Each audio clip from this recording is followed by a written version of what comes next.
The gavel cracked against the wood, silencing the room in an instant. Every eye in the grand courtroom turned toward Judge Sonia Sotomayor, her gaze sharp, her voice calm but laced with finality. "Senator Kennedy," she said firmly, "this line of questioning is inappropriate, and I am instructing you to stop." A stunned hush swept over the audience. To many, it seemed like the end of John Kennedy's fiery remarks. But those who knew him well leaned forward in their seats, because if there was one thing certain about the Louisiana senator, it was that he never backed down from speaking his truth.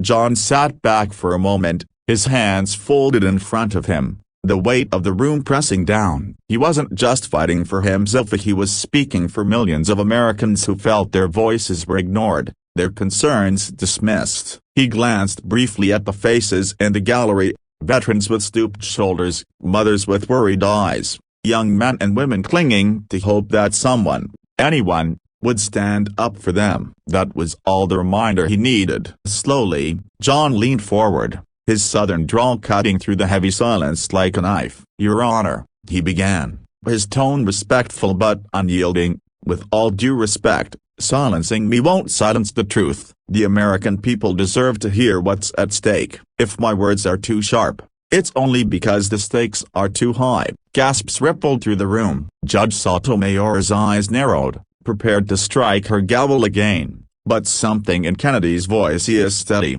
heartfelt, almost pleading, made her pause.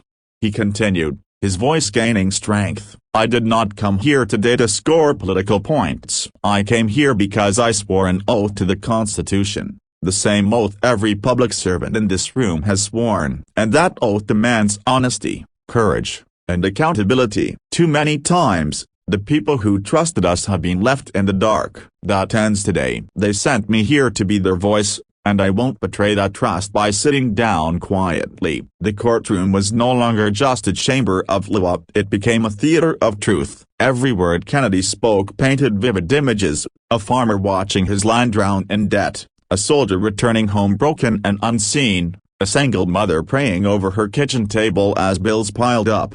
His voice cracked for the first time when he said, "I've looked into the eyes of families who've lost everything because of decisions made in rooms like these, rooms where powerful people pretend their choices don't have consequences, but I promised them I would fight, and I intend to keep that promise, even if it means standing alone in this courtroom." A heavy silence followed. For a long moment, even Judge Sotomayor said nothing. The audience, spellbound, shifted in their seats, some blinking back tears. Finally, she leaned back in her chair, her expression softened, not defeated, but contemplative. It was rare for anyone to shake her composure, rarer still to make her pause and reflect. Kennedy had not insulted her authority, nor attacked her integrity. He had appealed to something deeper, humanity. The gavel came down, but this time the sound wasn't harsh, it was almost symbolic. "Proceed, Senator," Sotomayor said quietly, her voice carrying the weight of reluctant respect. A murmur rose in the gallery,